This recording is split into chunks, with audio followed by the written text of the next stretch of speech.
G'day, this is Doug from Doug Hewson YouTube. Another news story for you guys today.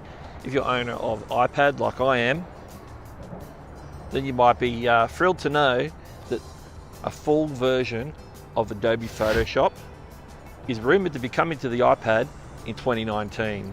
Well, this article and information has come through the one and only Bloomberg, fairly reputable, and they report that the full version of its Photoshop app for Apple's iPad is on the way, with an unveiling expected in October during Adobe's annual Max conference. A proper launch is reportedly slated for sometime in 2019, barring any unforeseen delays. So if you've been hankering for that Photoshop magic to happen on your Apple iPad, then it could be less than 12 months away for you.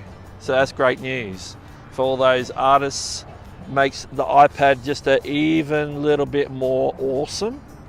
That tool that most people carry around with them, and you could have a fully functional version of Photoshop, touch version of course, on your iPad. Well, it's just a quick bit of news for you guys. This is Doug from Doug Hewson YouTube, and I'll catch you later.